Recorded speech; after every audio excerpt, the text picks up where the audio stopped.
Salam Kamir, kekaguman ilahi mengarah pada iman dan rahmat.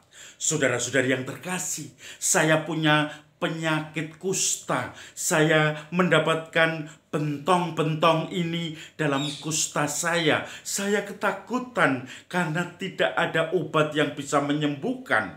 Pada zaman Yesus tidak ada obat yang menyembuhkan kusta. Maka kusta itu mendapat sertifikat bahwa dia tidak boleh bergaul dengan masyarakat umum. Dia tidak boleh bergaul dengan orang sehat. Dia harus mengatakan kalau berjumpa dengan orang sehat dari jauh, najis, najis, najis. Jangan dekat saya kusta. Karena kusta adalah penyakit yang dianggap menurut teologi perjanjian lama orang Yahudi, orang yang berdosa, orang yang sungguh dikutuk oleh Tuhan. Tetapi tentu saja pandangan sekarang lain. Kusta bisa disembuhkan, banyak rumah sakit kusta, banyak juga perawat-perawat yang melayani orang-orang kusta itu.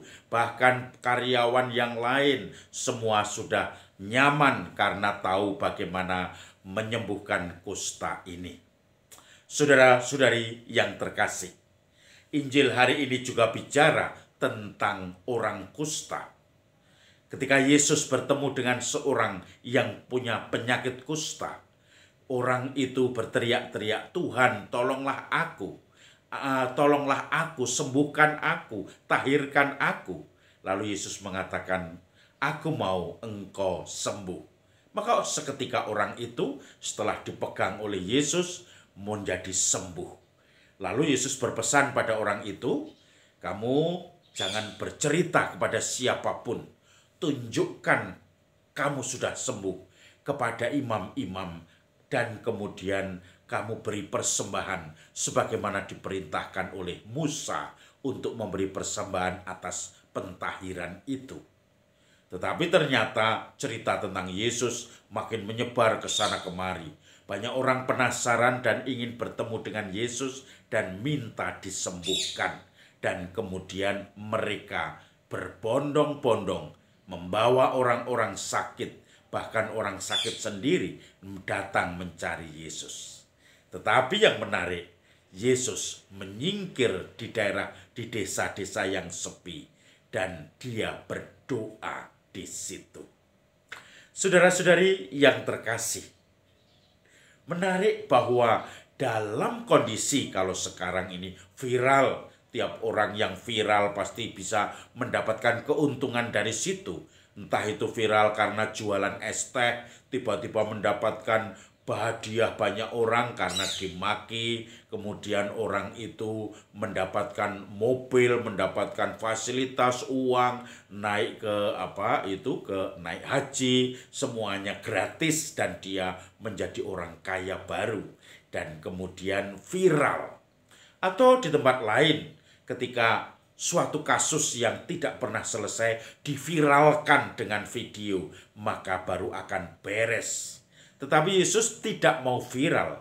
Dia justru bersembunyi. Dia justru mencari tempat-tempat yang sunyi.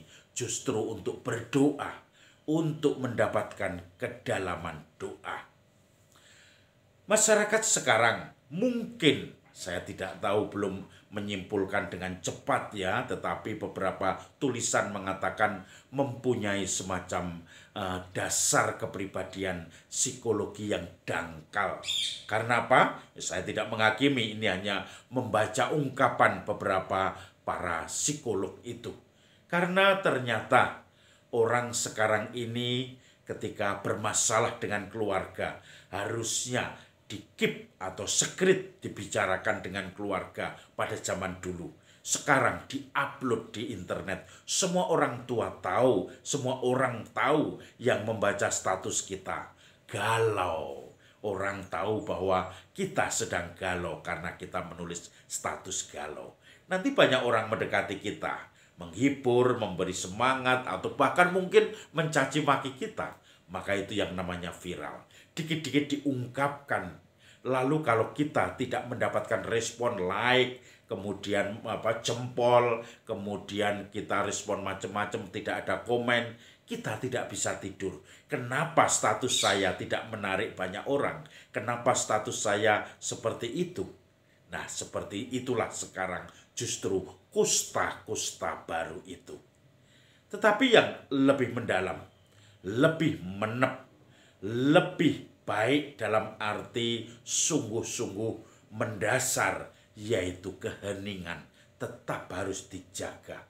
Kedekatan dengan Tuhan bukan popularitas yang dijaga.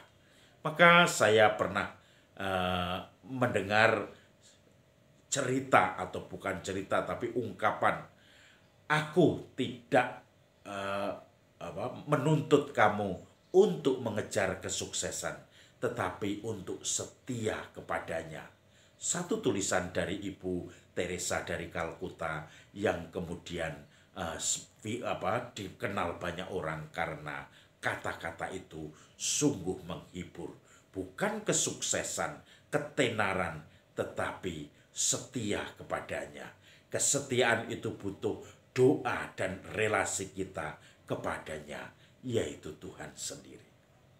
Saya sering bertemu dengan orang, beberapa orang itu sering menarik bagi saya.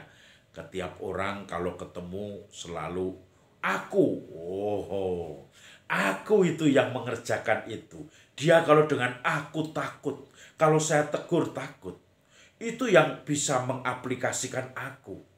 Itu semua yang membangun aku. Kalau tidak ada aku, apa jadinya itu bangunan itu? Apa jadinya gereja itu? Apa jadinya gedung itu? Apa jadinya rencana-rencana itu? Semuanya karena aku. Saudara-saudari, tanpa sadar saya pun kadang-kadang terjebak dengan seperti itu. Aku. Seakan-akan yang lain tidak ada jasanya. Maka Yesus memberi contoh, menyepi menjadi seorang diri yang tidak akan mendapat tepuk tangan dan tidak pernah mengatakan aku, karena semua diarahkan kepada Dia yang mengutus aku. Aku, tetapi aku hanya utusan. Dia yang harus kita wartakan. Tuhan yang memberikan kebaikan semua, yang memberikan kekuatan semua, yang memberikan kesuksesan semuanya. Maka mari kita mencoba merenungkan. Mendalam di dalam relasi dengan Tuhan membuat kita semakin kuat, bersinar dari dalam, dan tidak perlu mengatakan aku, tetapi Tuhan. Dia yang akan membawa kita, karena lampu tidak akan disembunyikan di bawah kaki Dian, kemudian di bawah tempat tidur, tetapi diangkat supaya menerangi banyak orang. Salam Kamir, kekaguman ilahi mengarah pada iman dan rahmat.